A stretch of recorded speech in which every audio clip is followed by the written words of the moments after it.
विष्णु गुरुदेवो महेश्वर गुरुदेवो साक्षात् परं ब्रह्म तस्मै श्री सद्गुरुवे नमः। ओम श्री सद्गुरुवे नमः। ओम श्री सद्गुरुवे नमः। ओम श्री सद्गुरुवे नमः। गुरु गुरुदेव हरि साक्षात् गुरु। ओम भज गोविंदम भज गोविंदम भज गोविंदम। ओम स्वस्ति न इंद्रो विधशर्वाः स्वस्ति नूषा विश्ववेदाः स्वस्ति नक्षत्रो अरिष्टनेमि स्वस्ति नो बृहस्पति दधातु। ओम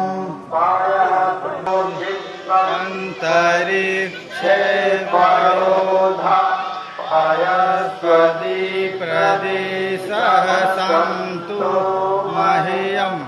ओम विष्णु ललाटमसि विष्णु ध्रुवसि वैष्णवे ओम देवता भतो देवता सूर्यो देवता चंद्रमा देवता वज्रो देवता रुद्रो देवता नित्या देवता मरुतो देवता विश्वे देवा देवता बृहस्पतिरेन्द्रो देवता वरुणो देवता। ओम शांति अंतरिक्ष ओम शांति पृथ्वी ओम शांति आपः ओम शांति औषधयः ओम शांति वनस्पतयः ओम शांति देवा ओम शांति ब्रह्मा ओम शांति सर्व ओम शांति शांतिरेव शांति सामा शांतिरेधि। ओम शिवानि देव सवितर दुर्गानि परासु यद्भद्रं तन्यासु। ओम शांतिः शांतिः शांतिः। ओम गणानां त्वां गणपति हवामहे प्रियनां त्वां प्रियपति ओम हवामहे निधीनां त्वां निधिपति ओम हवामहे वसोमम् अहं जानि गर्भधम् त्वं जानि गर्भधम्। ओम परम पत्र को दिए सद्गुरुदेव भगवान के चरण कमलों में मेरा कोटि साष्टांग प्रणाम एवं परम स्नेहा वही माता जी के चरणों में मेरा कोटि साष्टांग प्रणाम। ब्रह्म के अदृश्य रूप जो यहाँ विराजमान है मेरा कोटि साष्टांग प्रणाम। मैं यहाँ जो भी बोलूंगा अपनी साधना से संबंधित बातें और अनुभूति ही बोलूंगा, क्योंकि शास्त्र की बातें सभी लोग जानते हैं, उनको पुनः कहने की आवश्यकता है नहीं। यूट्यूब पर के माध्यम से प्रवचन के माध्यम से साधु संतों के संपर्क बनाने से बहुत सी जानकारियां अनेक लोगों को हो गई। गुरु का मतलब होता है मेरी साधना का रूप मतलब गुणातीत और रूप मतलब रूपातीत। गुणातीत और रूपातीत। गुणातीत का मतलब होता है गुण विहीन और रूपातीत का मतलब होता है रूप विहीन। यानी कि गुरु का न रूप है और न कोई गुण उनके पास है, न गुरु के पास कोई गुण है न उनके पास कोई रूप है। तो गुणहीन और रूपहीन हमारे शरीर में एक आत्मा है जिसको हम जानते हैं कि ये दिखाई देने वाला एक दिन न एक दिन ये सड़ बन जाएगा। जो भी दिखाई दे रहा है प्रकृति में, इसे मंदिर नहीं बनाया गया, कुछ दिन के बाद खत्म हो जाएगा।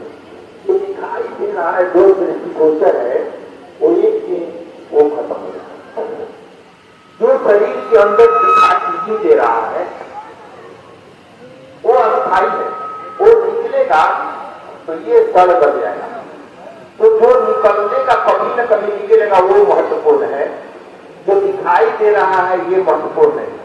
पहली बात करिएगा, कंगन अगर देख ली, कंगन की आकृतियां बड़ी सुंदर है, हार सिकरी बाली की आकृतियां सुंदर है, लेकिन वो आकृति बनी है कैसे? सोना से। तो सोना मुख्य है, वो आकृति मुख्य नहीं है।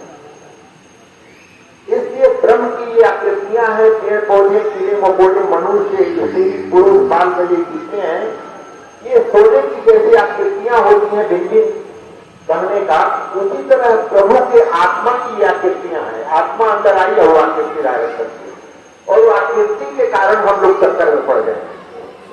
लेकिन सोनार के पास अगर गहना सोने का सब जाए तो वो आकृति की कीमत नहीं लगाएगा, वो सोने की कीमत लगाएगा कि सोना किस क्वालिटी का है, कितना है।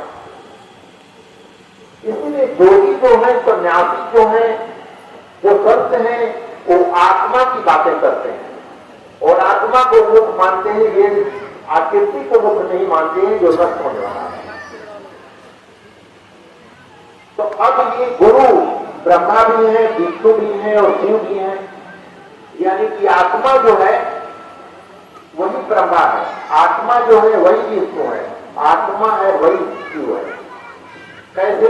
माता पिता की आत्मा के कारण सृष्टि की रचना मेरी हुई, आत्मा के कारण ही कोई जन्म लिया है, और आत्मा किसी के पास है तभी वो कमा के खिला रहा है, अगर वो निकल जाएगा तो कमा के खिला नहीं सकता। आत्मा के कारण ही कोई किसी को ज्ञान दे रहा है।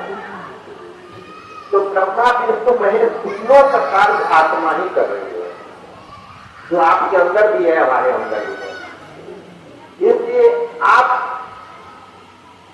की आत्मा और मेरी आत्मा की क्वालिटी में कोई अंतर नहीं है।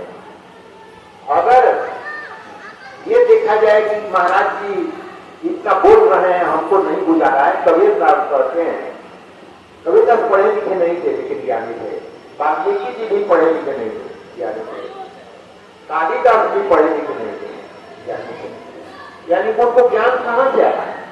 उनको ज्ञान आया, आत्मा के नजदीक गए और उनको सारे ज्ञान आ गए। तो संतों ने क्या कर दिया?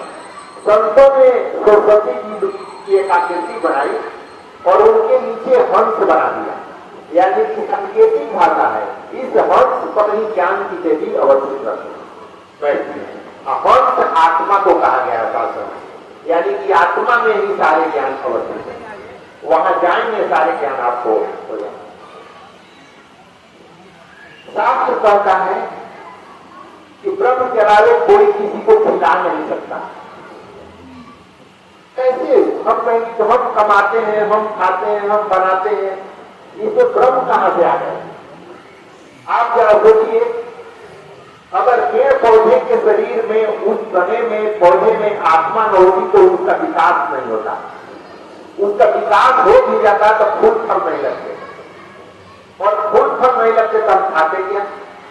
तो उसके कारण, उस आत्मा के कारण ही पौधा तैयार हुआ, इसमें फूल फल लगा है, और आत्मा ही के कारण ही कोई दूर कर वहां से लाया है।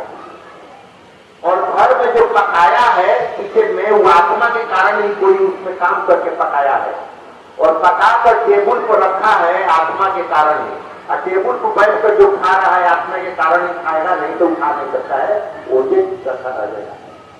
अब आप लोगों को समझ में आ गई होगी कि उसके कारण ही सारी चीज हो रही है, और उसी के कारण हम खा भी रहे हैं, और उसी के कारण हम बोल रहे हैं, और उसी के कारण आप सुन रहे हैं। उसी के कारण हम भी अगर निकल जाए अभी तो बोलना बंद हो जाएगी, आप में से निकल जाएगा तब सुनना बंद कर दें। या कृतियां थोड़े कान सुन पाएगा, आंख में देख पाएगा, न सुन पाएगा, उस पावर के कारण। आप कहेंगे कि ये लगता है कि कुछ गड़बड़ है, जिसे बल्ब आपने लगा दिया। बिजली तो वही है, इसको ध्वनि के रूप में हम निकालते हैं, कोई प्रकाश के रूप में निकालता है, कोई छोटा बल्ब है, कोई बड़ा बल्ब है।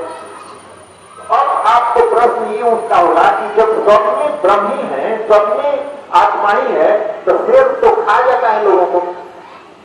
तो भैया बिजली तो सब में है ना, हीटर में जाएगा तो जला देगा, बल्ब में जाएगा तो प्रकाश देगा, रेडियो में जाएगा तो ध्वनि देगा ना, और कूलर में जाएगा तो ठंडा रखेगा, हीटर में जाएगा तो जला देगा। बारे बार बिजली का क्या दोष है भैया? बिजली तो जैसा इंस्ट्रूमेंट बनाएगा उसका प्रभाव दिखाएगा। तो पेड़ के इंस्ट्रूमेंट में तो पेड़ का प्रभाव है, मनुष्य के इंस्ट्रूमेंट में तो मनुष्य का